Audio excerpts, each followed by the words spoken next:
서로 인사하시기를 바랍니다. 깨끗하고 복된 그릇의 삶을 삽시다. 그릇이 크면 좋습니다. 많은 걸 담으니까. 그런데 깨끗하지 않으면 그 그릇을 쓰고 싶어도 쓰지 못하죠. 우리가 사람의 어떤 그 성숙, 멋스러움, 그리고 어떤 완성도를 보면서 또 귀하게 쓰임받는 걸 보면서 아, 저 사람 그릇이 크다. 그렇게 말씀들을 하고 평가를 하죠. 근데 그 그릇이 크다라고 하는 그 말은 깨끗하기도 하고 겸손하기도 하고 지혜롭기도 하고 또 어떤 말에 대한 행동에 대한 책임을 지지 않은 그런 멋이 있을 때 아, 저분은 그릇이 크다 이렇게 말을 합니다. 비록 세상적인 성공을 했고 권력을 쥐고 부귀를 누린다 할지라도 깨끗하지 못하고 겸손하지 못하면 그릇이 크다 말하지 못하죠. 참 깨진 그릇이고 금강 그릇이고 벌품 상한 그런 그릇이다. 속으로만 그렇게 표현을 하죠. 오늘 말씀의 그 제목은 지혜가 자기까지라고 제가 정했습니다. 약간의 나이 아직 30대 이제 막 초반에 들어가는 요셉의 나이 30살쯤에 사람이 어떤 세상적인 이치를 깨닫게 된다는 것은 그렇게 빠른 그런 어떤 깨달음인데 몸으로 그렇게 체득하지 못하면 이런 큰 성숙과 깨달음이 그에게 주어지지 못한다는 것을 오늘 요셉의 그 삶을 통해서 그 인내를 통해서 혹은 답답함과 억울함과 그리고 성실성을 통해서 하나님은 요셉의 마음속에 영혼 속에 그리고 인격 속에 하나님의 지혜를 가득 채우는 그런 모습으로 변화되는 것을 보여주고 있습니다. 사람이 그 큰 사람이 되고 지혜로운 사람이 되고 많은 사람의 존경을 받는 사람이 되려면 덕목이 굳이 있다면 뭐 스스로 떳떳해야 할 것이고 또 어떤 상태에서 늘 배우는 자세를 갖춰야 될 것이며 할 수 있으면 늘 생각을 맑게 가져야 됩니다. 긍정의 사고이기도 하고요. 맑게 가져야 할 뿐만 아니라 연세가 드시면 또 혹은 경험을 많이 하게 되면 말을 많이 하기보다는 듣는 귀를 열고 말을 줄여가는 것. 이럴 때 사람의 어떤 대인배에 되는 그릇이 크는 사람, 특히 경박함을 이렇게 끊어야 되죠. 어릴 때는 또 젊을 때는 또 힘이 있을 때는 사람이 조금 그 힘과 젊음과 그리고 미숙함을 통해서 경박합니다. 좀 수준이 떨어지기도 하죠. 그런데 그런 것들이 점점 사라지고 또 진중해지고 그리고 멋스러지면서 큰 그릇이 되고 또 지혜로운 사람으로 바뀌죠. 그 사람들이 그 깨닫게 되는 어떤 그 계기가 있는데 자기가 바라는 것들이 있고 소망하는 것들이 나름 최선의 노력을 다했는데 수고를 다했는데 그 바람이 그 소원이 무너질 때 혹은 자기를 배신할 때 그때 현타가 온다 그렇게 말합니다. 현타라고 하는 그 줄임말은 어르신들이 잘 모르는데 현실 자각의 타임이라고 하더라고요. 현실 자각. 이 현실이 도대체 내가 바라는 현실이 아닌데 내가 목표했고 소원했던 대로 이루어지지 않는 그런 상황들을 보고 현타라 그래요. 아닌데 내가 이렇게 노력했던 것이 내가 이 살았던 목표했던 것이 이렇게 무너질 수 있다란 말인가 하는 그 깨달음이 그리고 각성이 생길 때 그때 현타라 그래요. 그러면서 많은 사람들이 상실감 혹은 무력감으로 빠져들입니다. 다른 말로 말하면 멘붕 상태로 주저앉아 버리죠. 왜 제가 이 말을 하냐면 요셉은 정말 성실했어요.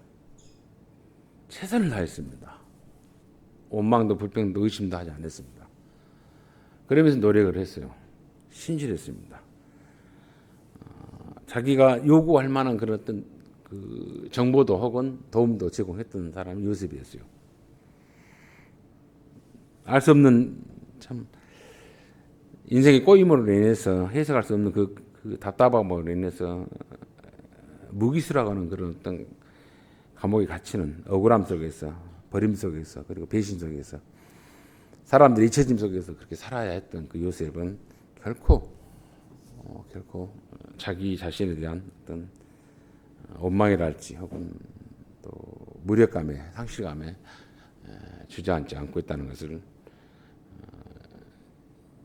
파라오의 그 만남과 대화를 통해서 이 사람이 이렇게 바뀌었구나, 이렇게 준비되어 있구나 하는 것을 오늘 본문 우리에게 이야기하고 있습니다. 요셉을 통해서 뭐 꿈을 푸는 어떤 그 재주, 뭐 또 혹은 뭐 예지 능력을 키우자 이런 것으로는 우리가 너무 그렇게 생각하지 마시고요. 요셉이 그 확보했던 그 자유함, 그리고 지혜로움, 그리고 대인배에 그릇된 그 모습을 우리가 나의 남은 생애를 통해서 혹은 내 자녀들이라도 이렇게 좀 바뀌었으면 좋겠다는 마음의 소원들을 두시고, 이 안에도 그 대인배의 어떤 지혜의 그 참이 내 인격 속에서 마음속에서 얼마만큼 내가 찾는가를 한번 되돌아보는 그런 시간을 가졌으면 좋겠다라고 하는 생각을 합니다. 그는 그 풀려날 수 있는 그 도움을 줬어요. 연회장에게 만찬을 주관하는 그 연회장의 꿈을 바르게 풀었고, 또 물론 떡을 만든 사람의 꿈도 가감없이 말했죠. 당신은 매달릴 것이다, 죽임을 당할 것이다. 그래서 그 만찬의 왕의 그 만찬을 그 연회를 주관하는 그 책임자, 장관급이죠. 그런 사람의 그 답답한 궁금증, 불안감을 바르게 풀어서 풀려날 때 반드시 풀려날 것인데 나를 기억해 달라고 하는 그런 또 부탁을 했습니다. 그럼에도 불구하고 하나님의 시간의 때와 자기의 시간의 때가 맞지 않았다는 것을 그는 수용을 했습니다. 한마디로 이게 뭐냐, 어떤 현타가 온 게 아니고 그대로 요동하지 않냐고 수용을 했어요. 그 사람이 그 배은망덕한 그 도움을 받았던 잊어버리는 그 잊어버렸음에 대한 것에 대해서 결코 실망하지 않았던 그 요셉의 멘탈, 이것이 우리가 배워야 할 지난 시간에 어떤 하나님 주시는 큰 깨달음이기도 하고요.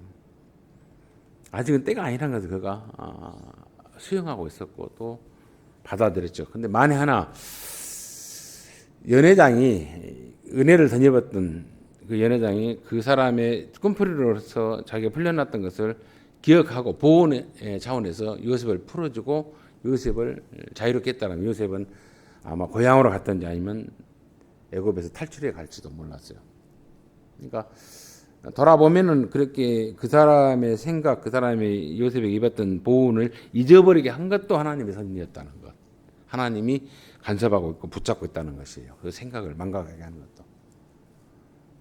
미리 그 신세졌던 것을, 약속했던 것을, 부탁받았던 것을 진행시켜버렸고 풀어줬으면 이 파라오의 꿈에, 파라오의 그 막막한 불안감을 풀어줄 자, 해석할 자가 없었죠. 그리고 일이 진행되지 않습니다. 그러니까 거기에 눌러놓고 있게 해서 거기 가둬놓은 것, 붙잡아놓은 것, 이것 또한 하나님의 섭리라는 걸 우리가 알 수가 있습니다.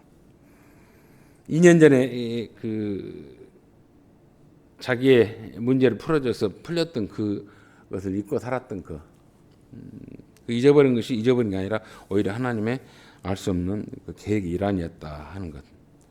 그래서 협력하여 선을 이룬다라고 하는 말씀이 있죠. 협력은 늘 강조했고 말했던 것처럼 악인과 선인이죠. 이해할 수 없는 일과 이해하는 그런 어떤 공감된 일들이 이렇게 버무려지면서 하나님의 선을 이루어가는 것. 참 신묘막측한 하나님의 경륜이라 말하기도 하고 섭리라 말하기도 하고 주권이라 말하기도 한다. 궁극에는 악인이 선인을 밟은데 선인이 당한데 혜택은 악인이 입어요. 그래서 선인은 선인대로 악인에게 당하면서 하나님의 칭찬을 받고 충성된 걸로 칭찬받고 그 충성되고 칭찬받는 당함을 통해서 악인이 나중에 선인이 되어가는, 마치 사도 바울이 예수를 믿는 사람들을 악인이 되어서 악랄한 자가 되어서 그 하나님의 사람들을 죽이는, 즉 악인이 예수쟁이를 죽이는 그 악행을 저질렀는데 그 죽임을 당한 사람들로 인해서, 그리고 핍박받은 예수쟁이의 그 사람들의 기도와 그 사람들의 안타까움을 통해서 예수가 악인인 바울을 하나님의 사람으로 예수의 복음을 전하도록 만드는 이 일이 결론적으로 보면은 합력하여선을 이룹니다. 이게 바울을 없애버려야 되고 바울을 죽여야 되는데 안 해요. 그래서 합력이란 말은 여러분들 우리의 그 논리로는 경험으로는 구조로는 생각으로는 인지로는 답을 낼 수 없는 하나님의 간섭의 방법입니다. 그래서 합이라고 하는 그 단어와 합력이라고 하는 단어를 잘 알으셔야 돼요. 협이라고 하는 그 단어는 우리가 보면은 어떤 우리 의사에 대한 것을 뭐 이렇다 저렇다라고 말을 할 수 있는데 표결을 할 수 없습니다. 최종 책임자가 최종 주관자가 하라 하면 그대로 해야 됩니다. 그것이 협의예요. 근데 합의는 좌와 우가 부딪혀 싸워서 표결로 붙어서 갈라집니다. 되더라도 찝찝해요. 그것이 합의예요. 근데 협력은 이게 이해가 안 되지만은 결국은 선으로 이루어지는 하나님의 간섭이 있는 거예요. 그래서 협력과 합의와 협의 여러분들 그 용어들을 좀 같은 것 같은데 다르다는 사실을 아시고 우리 교회는 협력으로 우리가 그 하나님 인도하심을 우리가 받는다고 하지만 우리 개인적인 것은 협력입니다. 하나님의 어떤 선함이 나를 주관하다가 또 그 선함이 내 어떤 육신의 악함과 육신의 연약함으로 인해서 누그러지는 것. 그럼에도 불구하고 내가 악인으로 또 망할 자로 하지 않냐고 내 안에 있는 성령의 나를 하나님의 사람 만들어가는 것. 그래서 하나님의 선을 이루시는 그런 협력의 사람. 근데 교회 공동체에 사람끼리 살 때는 우리가 뭡니까? 협의. 하나님께서 하라 하면 하는 거고 예수께서 하라 하면 하는 거고 가라 하면 가는 걸로 우리는 한 목소리로 한 생각을 한 뜻으로 가야 하는 것이 공동체의 어떤 운영 방식의 기준입니다. 그런 것처럼 오늘 본문은 그렇습니다. 하나님의 그 알 수 없는 간섭이었고 또 협력하는 그런 운행 방식이 본문에 묵묵히 진행됐는데 아무도 몰랐다는 사실이에요. 아무도. 즉시 보원하고 즉시 요셉에게 신세졌던 거 요셉이 지혜로움에 대해서 감복해서 요셉을 풀어줬으면 이런 오늘의 현실이 없죠. 연회장이 요셉이 잃어버린 것도 하나님이 주관하신 섭리였다는 사실입니다. 섭리. 그래서 그 하나님을 결코 서운하다고 생각한 사람들, 상실감에 그리고 좀 비관할 수밖에 없는 그런 무력감에 빠진 사람들 결코 하나님 의심하지 일도 하지 말라는 것입니다. 일도 하지 아니함을 요셉 우리에게 말씀하고 있습니다.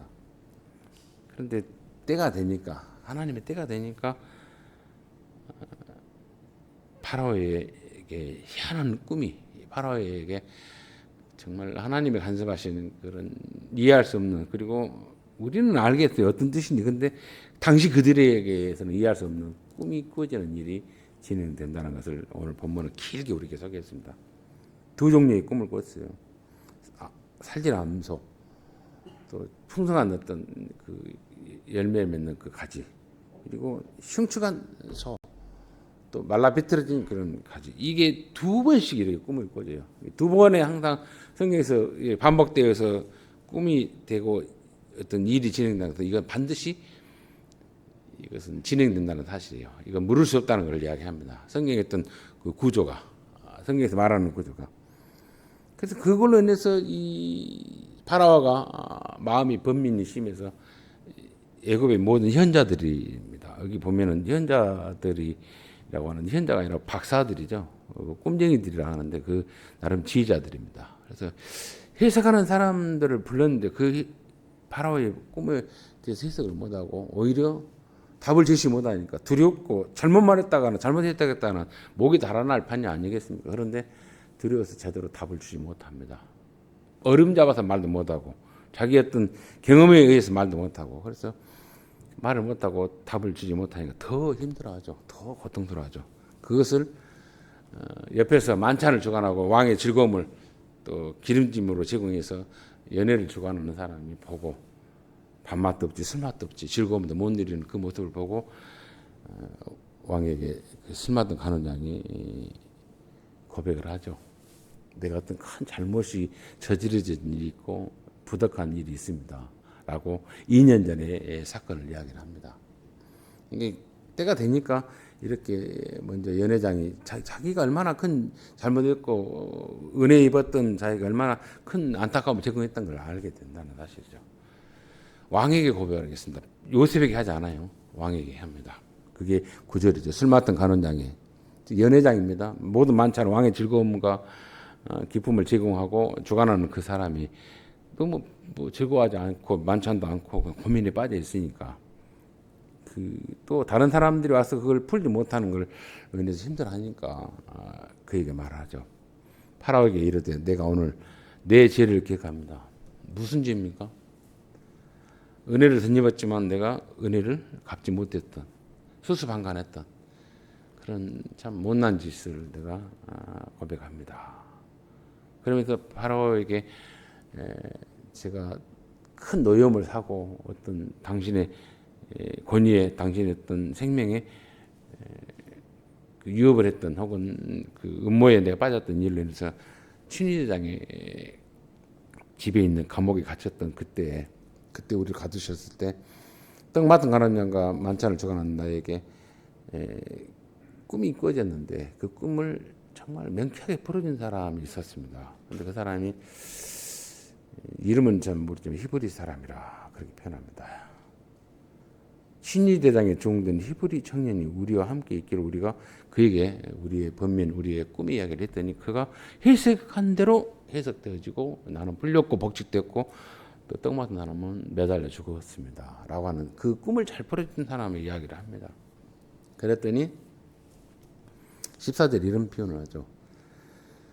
이에 바로가 그 사람을 보내서 보셉을 부르매 그들이 급히 그를 옥에서 내놓은지라. 왕이 부르니까 뭐 경호대장의 아내를 뭐 범월라 했다, 뭐 추행했다 그런 어떤 명목도 필요 없습니다. 왕이 끈집에 내라니까. 이게 대해서 우리가 하나 알 수 있는 것은 뭡니까? 모든 정권을 지으신 분이 나오라 하면 나오는 겁니다. 사망과 그 죽음의 음침한 골짜기에 빠져 있는 자를 살리시기 위해서 예수께서 십자가의 키로 열어내고 나오라 하면 나와야 됩니다. 이게 고난이에요. 이게 특권입니다. 이런 엄청난 부르심과 이런 자유함을 우리가 예수 십자가를 받고 있다는 사실을 파라오가 옥에 갇혀 있는 자, 그가 어떤 죄를 저질렀든 간에 끄집어내라 하면 끄집어낼 수밖에 없는 엄청난 고난이 그에게 있는 것처럼 십자가의 권세가 그렇다는 겁니다. 사망과 저주와 모든 공포와 두려움 속에 있는 우리를 십자가는 나와라 열어놓고 하나님께로 인도하는 그 권세와 권력이 있다는 것이죠. 영광이 있다는 것이죠. 그걸 우리가 이 파라오의 그 명령에 따라서 수행하는 사람들 또 순복하는 사람들의 모습 그리고 요셉이 나오는 그 모습을 통해서 우리가 알 수 있죠. 그런데 그를 끄집어내라 명령했는데 어떤 모습으로 끄집어내냐면 이런 표현을 하고 있습니다. 참 의미가 있죠. 요셉이 곧 수염을 깎고 그의 옷을 갈아입고 바로에게 들어갔다 그래요.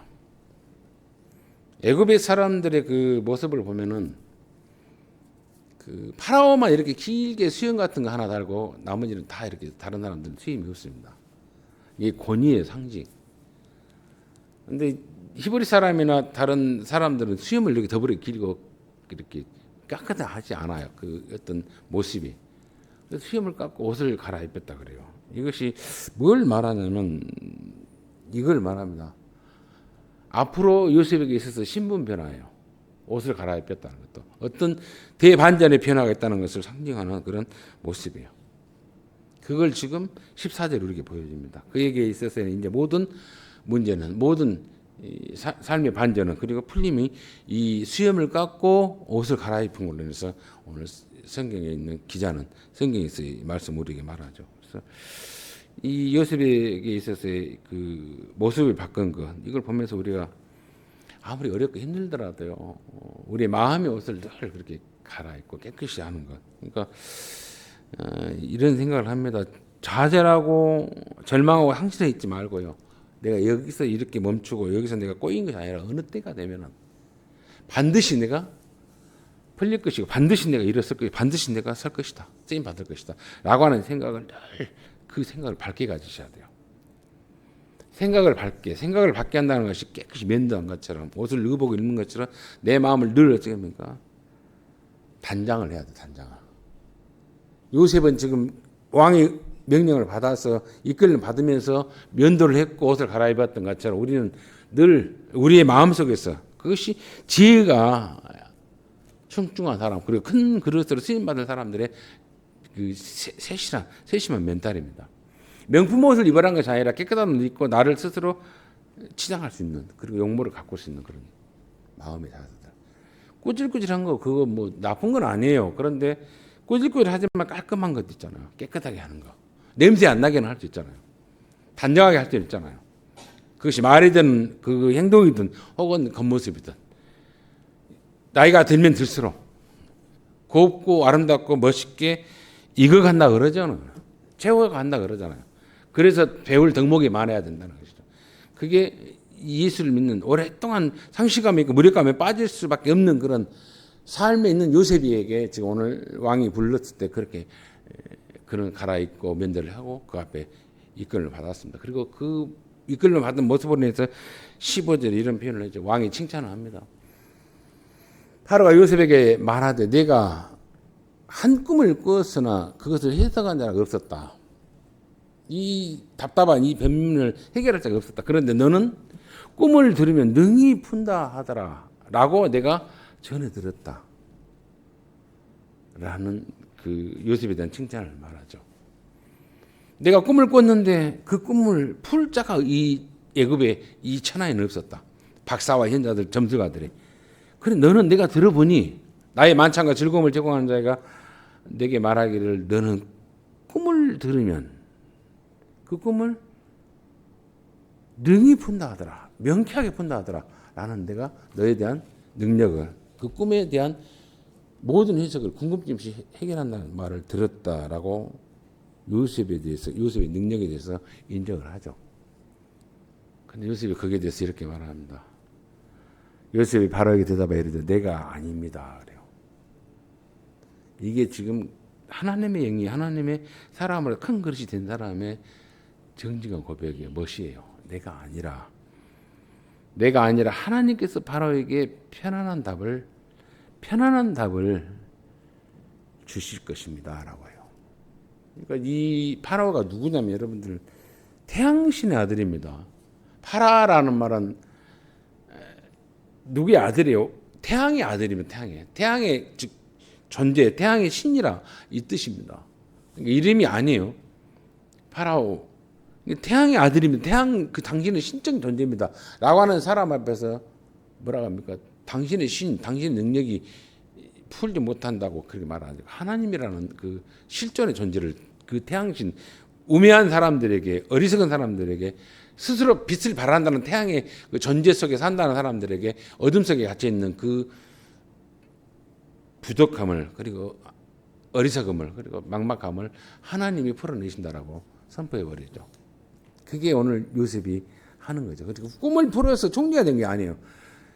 절대 전명의 그 믿고 의지했던 그리고 자기를 명쾌하게 이끌었던 그 능력을 얻었던 그 태양신의 후예가 하나님 앞에 굴복하고 하나님 앞에 진정한 문제의 답을 풀어가는 일을 오늘 본문 우리 이야기를 합니다.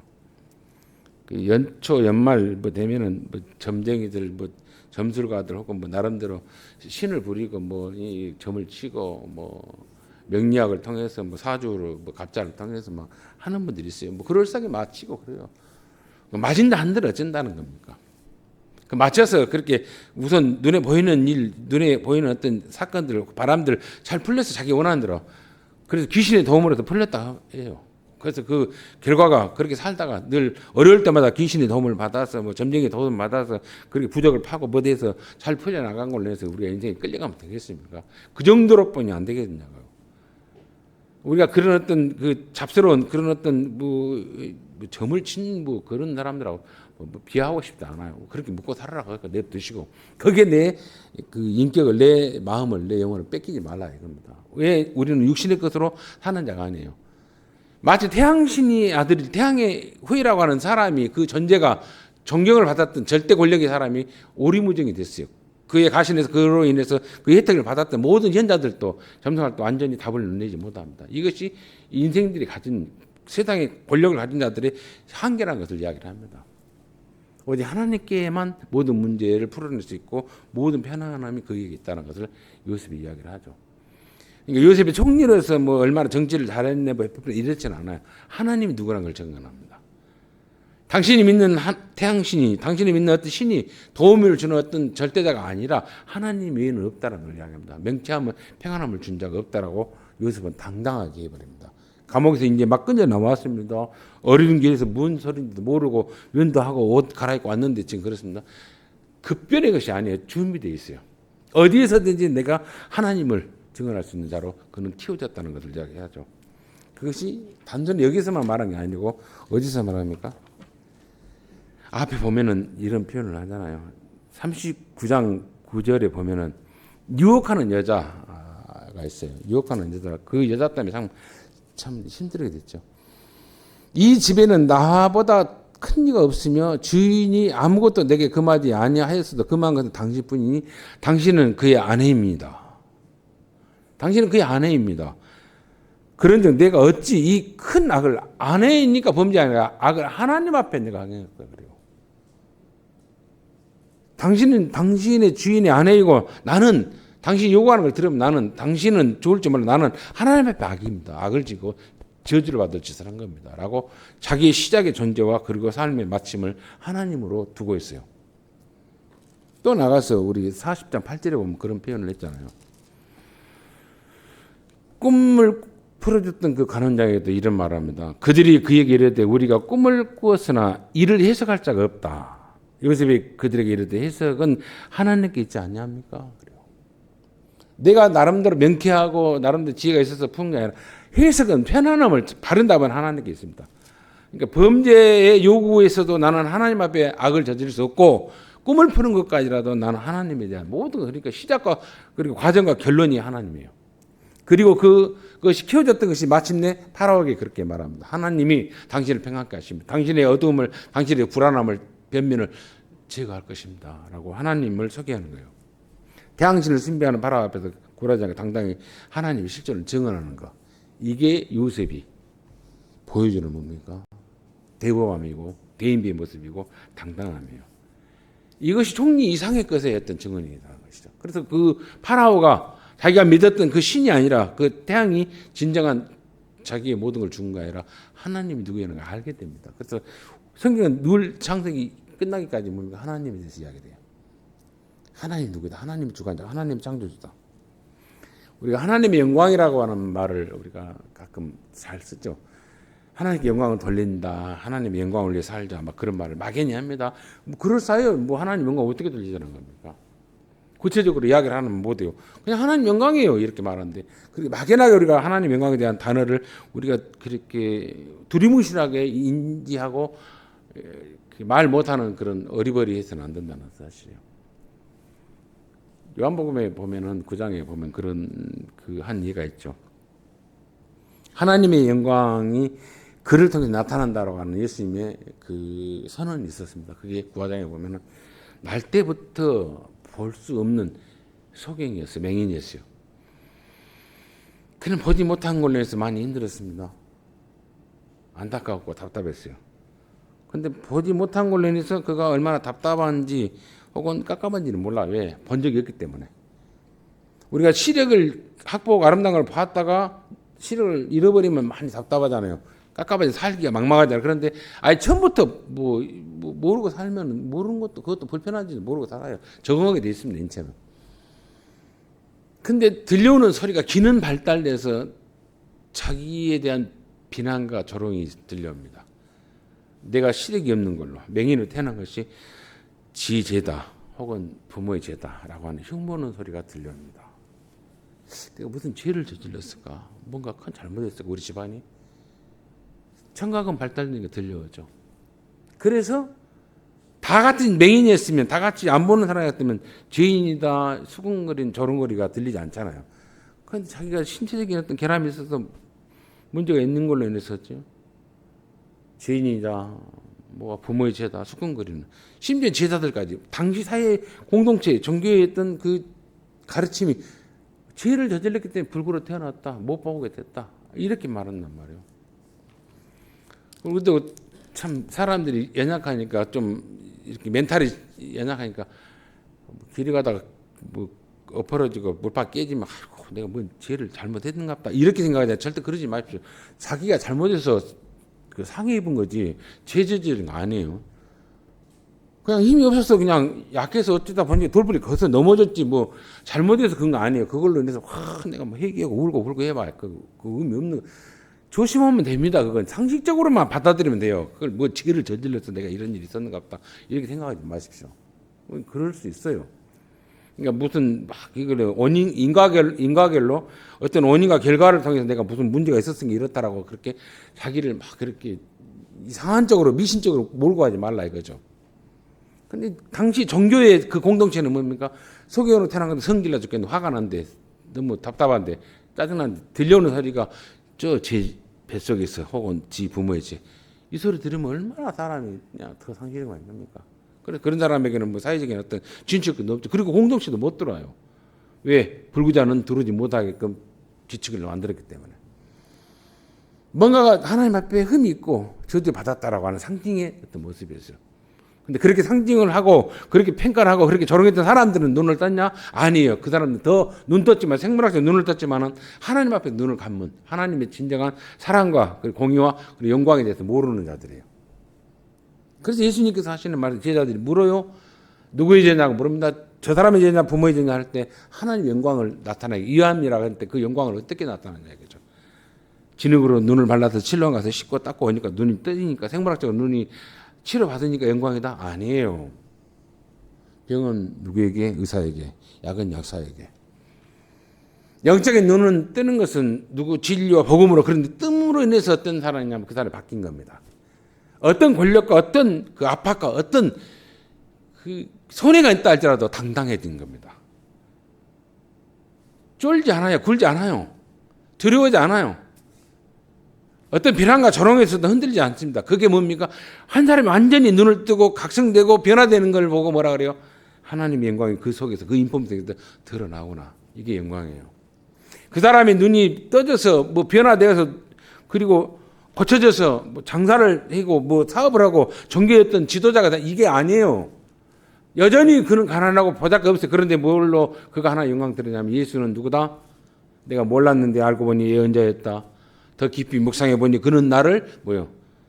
치료하는 죄 없는 사람이다. 당신들은 예수가 죄가 있다라고 말하는데 안식일 날 죄인을 고치는 폐악한 짓을 했다. 안식일도 범했고 죄인을 치료하는 고치는 일, 폐악한 일을 저질렀다라고 하는 그 엄청난 종교적인 지도자들의 압박에도 그가 잘 몰랐는데 그 예수가 누구인지를 알아갑니다. 그렇다면 하나님은 죄인을 통해서 죄인을 고치는 일을 하지 아니한 걸로 당신들이 우리에게 가르쳤는데 그러면 나는 죄인이라고 말합시다. 당신들이 죄가 있어서 부모의 죄가 있다고 그런 존재인데 그러면 죄인이 어떻게 죄인에게 와서 병을 고치고 치료를 할 수 있냐. 죄인이 아니기 때문에 그는 죄인을 또 병자를 그 문제 있는 것을 고치고 해결할 자가 아니냐. 그래서 그는 나를 고친 거 보니 당신들이 말하는 죄인이 아니다. 라고 예수에 대해서 변론을 해줘요. 엄청난 두렵고 공포에 그 겁박을 하고 협박을 하고 공동체 쫓아서 내겠다고 하는 그런 협박하는 그 세력들 앞에서 당당해버립니다. 그리고 나는 예수를 이제는 믿기로 했다. 그의 제자가 되기로 했다. 그러면서 긴가민가하지만 계속 기뻐져요. 그리고 예수님이 오셔요. 쫓겨난 그에게 오셔서 찾아서 오셔서 물어요. 쫓겨나서 예수 때문에 쫓겨났어요. 처방당해서 예수를 증언하다가 그러더니 뭐라고 합니까? 네가 나를 믿냐? 내가 하나님의 사람으로 인자로 온 것을 믿냐? 그랬더니 인자로 온다는 것을 잘 모르지만 내가 믿기를 원합니다. 그분이 어떤 존재인 걸 알기로 하면 점점 깊어져요. 지금 너하고 대화하는 그가 인자하고 내가 하나님께로 보냄을 받은 자다라고 말해요. 그랬더니 그 말에 예수에 대한 증언에 대해서 그는 고개를 숙여 절을 하죠. 그리고 예수를 따라요. 완전히 바뀝니다. 지금 눈을 떠서 세상 성공한 게 아니라 완전히 각성해 버립니다. 진리를 봐버린 겁니다. 그리고 세상 어떤 두려움과 공포 속에서도 굴하지 않냐고 예수를 증언합니다. 하나님을 소개합니다. 그게 뭡니까? 영광이에요. 오늘 요셉이 그거예요. 감옥에서 막 지금 뭐 면제된 것도 아니에요. 풀린 것도 아니에요. 억울한 누명이 풀린 것도 아닙니다. 해소된 것도 아닙니다. 와서 보다가 어찌면 어떻게 한번 풀어보겠습니다. 빌빌질 안 했다는 거예요. 하나님이 당신에게 평안함을 주고 당신의 변면을 당신은 신이라 스스로 추앙받은 존재인데 당신은 어둠 속에 있었는데 그 문제를 하나님이 해결합니다라고 당당히 말하는 거예요. 그게 영광입니다. 쫄지 않은 겁니다. 하나님 실존을 말하는 거죠. 우리가 뭐 해석 하나 신통망통하다라고 하는 그게 아니에요. 더 나아가서는 요셉이 어떻습니까? 자기의 삶의 그 방식을 경험을 이 사람에게 이 파라오에게 이야기를 하죠. 좋은 일이 풍요로운 일이 풍년이 7년이 있고 흉년이 7년이 있을 것인데 가능컨대 뭐라고 표현합니까? 사람을 잘 세우십시오. 잘 세우십시오. 그래요. 어떤 사람입니까? 애굽을 잘 다스릴 당신 말고 당신이 추앙받은 존재인데 애굽을 잘 다스릴 슬기로운 자를 한 명을 세우십시오. 가능은 해요. 나를 세우란 말도 안 해요. 자기는 얼굴도 못 들잖아요. 어떻게 보면. 근데 당당해요. 한 명을 잘 세우셔서 뭐라고 합니까? 세우셔서 그의 명령에 철저히 따를 그 세운 사람의 명령을 철저히 따를 각 지역의 감독자를 또 세우십시오. 전라도 책임자, 경상도 책임자, 강원도 책임자 뭐 이렇게 책임자들 각 팔도 각 지도자를 세우십시오. 그리고 그 지역에 풍년된 수확량을 보관할 창고를 각 지으셔서 5분의 1씩 저장하십시오. 그래서 풍년이 될 때, 잘 될 때 저장해서 준비를 하십시오라고 간언을 해요. 그 적임자가 납니다 이렇게 안 해요. 그것은 뭘 변합니까? 자기는 보디발의 집을 그렇게 운영해 왔었어요. 이건 경험하지 아니한 자라서는 할 수 없습니다. 엄청난 신뢰를 받았고 슬기롭게 지혜롭게 성실하게 했더니 인정을 받았기 때문에 그가 했던 모든 것은 보디발의 집에서도 마찬가지고 감옥에서도 그렇게 그는 자신의 삶을 그렇게 특화시켰습니다. 특화. 자신의 경험을 그렇게 그랬더니 감옥에서도 인정받았고 보디발의 집에서 인정받았던 삶이에요. 슬기로운 자, 지혜로운 자 한 명, 그의 말에 철저히 따르는 각 책임자들, 그리고 좋을 때 풍요로울 때 저축 잘해서 어려울 때 잘 비번할 수 있는 그런 창고를 만들고 저축을 하라. 이런 말이 있죠. 물 들어올 때 배 띄우라 말이 있지 않습니까? 인생에 있어서요 잘 될 때가 있습니다. 반드시. 그 잘 될 때 한 번의 기회가 있을 때 잘 보겠다. 언제 돈이 들어오고 언제 이렇게 풍요로울지 모를 때 그때요. 어떻습니까? 돈을 맛있게 멋있게 쓸 수 있는 뭡니까? 슬기로운 사람이 있어야 되고 집행할 수 있는 능력을 갖춰야 돼. 평상시. 그러면서 준비하면 자신의 때를 기다려야 됩니다. 한 번은 있어야 할 거 아닙니까? 우리가 큰 부자가 되든 안 되든 내가 못하면 내 자녀질 할 때 어떤 내 지인 할 때 주변에서라도 그 일이 벌어집니다. 그럴 때요. 슬기롭고 책임지는 감독자 그리고 모을 때 모아서 베풀 때 베푸는 거. 이게 뭡니까? 그 일로 인해서 영광이 아니에요. 그리고 자기는 뒤로 빠집니다.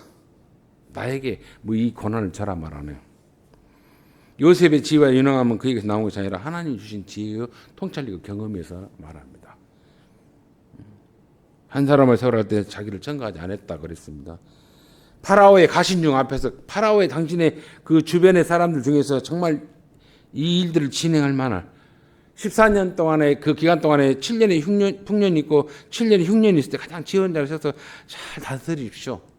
그리고 잘 제가 이렇게 부탁한 대로 그래도 큰 그릇이 지혜자의 그 요셉의 것은 하나님의 지혜로 지혜로운 자 결코 자신을 내세우지 않는다는 거예요. 경박하지 않냐고 내세우지 않는다는 거. 진리로 무장하면 무장할수록 어찌 사람은 더더욱 자기의 수고와 공로를 결코 자신에게 돌리지 않습니다. 그게 지혜의 사람이 지혜가 가득 차고 큰 대인배의 그릇을 가진 사람들의 멘탈이고 자세입니다.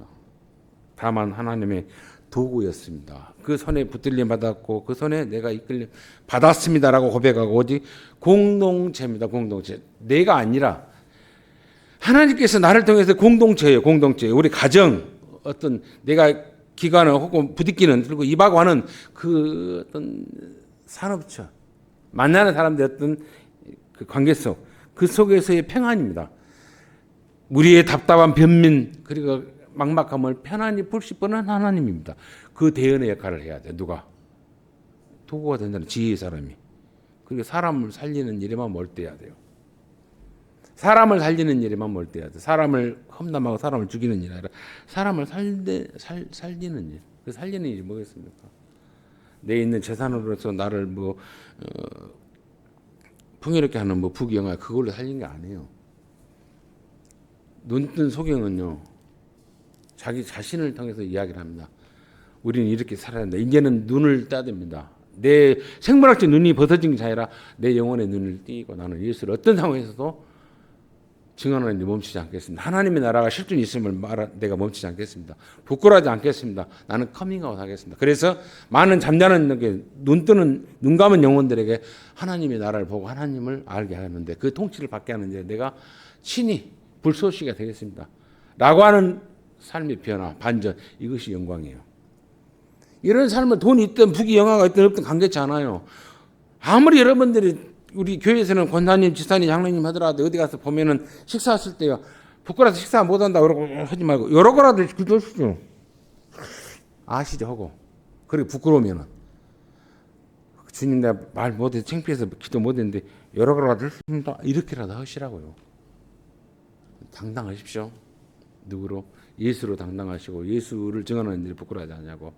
당신들이 믿는 세상적인 어떤 밝음을 주고 능력을 주고 풍요를 준다는 것은 어둡고 불안과 번민만 줍니다. 하나님이 그를 나와서 그에게 평안함을 찾고 그에게 은혜를 구하시라고 말할 수 있는 사람을 살릴 수 있는 사람을 깨울 수 있는 복된 여러분들 믿음과 신앙이 되시기를 주의 축원을 드립니다. 좋으신 아버지 은혜 감사합니다. 오늘 요셉을 통해서 우리는 배웁니다. 엄청난 권력자입니다. 스스로 신이다. 신의 대접을 받았던 파라오에게 당신은 번민 속에 꿈 하나 해석 못하고 어리석은 어둠 속에서 고통받는 자입니다. 그 문제를 평안히 해결할 분은 내가 아니라 하나님이시다라고 증언했던 그 요셉의 선포와 그 당당함을 배우는 저희들 되게 해 주옵소서. 어디서든지 내가 하나님의 사람이고 하나님이 실존하고 그의 통치를 받아야만이 참된 평안이 있고 참된 복이 있고 참된 자유함이 있다는 것을 증언하는 하나님의 사람으로 큰 그릇으로 지혜로운 사람으로 쓰임받는 그래서 더 겸손함으로 주께 영광을 돌리는 할머니 모든 가족들 되게 해 주옵소서. 모든 것 주님 그렇다 예수님 이름으로 기도합나이다. 아멘.